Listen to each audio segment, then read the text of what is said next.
Good day, everyone. Today we continue to tackle promoting server 2016 to a domain controller. Pero after nimo ma-open yung system, mo na siya makita naman kaning server manager ning dashboard nga mo ni pintaon ita add rules and features or pwede sa siya configure rules and features. Next lang nimo na rules based or feature based installation. Next lang yun. Purple. Next lang. Kaning Active Directory Domain Services. I-click nimo. After ma-click nimo, makita niya nga view server. Click nimo. After na add features, click na nimo. Next pag-yun. Next lang. Next. After na, magpaabot lang ta. Wait for a while for installation. Then, i-close na after ma-install.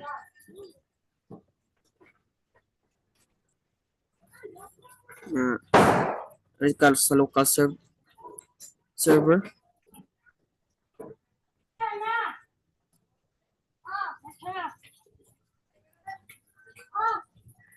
Ayan. Ari ka sa kaning flag na notification na i-click nyo this server to a domain controller. Siya kayo kay muna i-click na mag-run pa na siya. Kaya promote server to a domain controller sa click sa naman mo siya. Nag-run pa siya. Then ang files na to guys ccs.cctc.edu.ph. After na next lang na nimo siya. Next ang katong password, i-type din mo katong password sa imong gikuan kanina.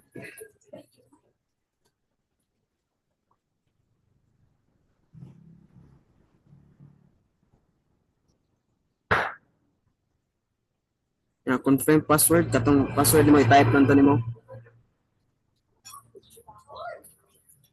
Then after na next ka. Then next lang. Install. No, di pa dahil NetBIOS domain pa. At ang NetBIOS domain na to kay then next.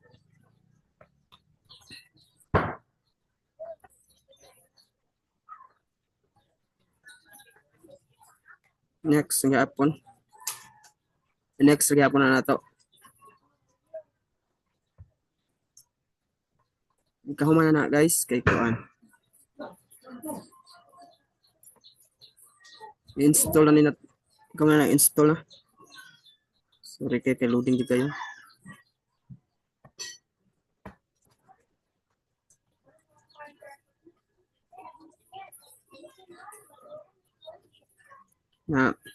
Scroll down na nimo siya. I-disregard sa kaning mga notification at least is pass successfully siya. Then after na i-install na niya to. Dugay man siya mahuman.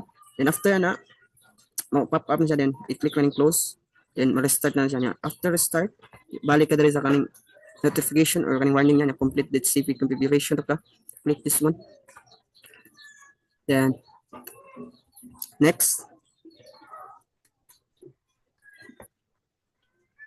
Then close, then mauna siya. Wala na siya notification kay complete naman ang pag-configuration.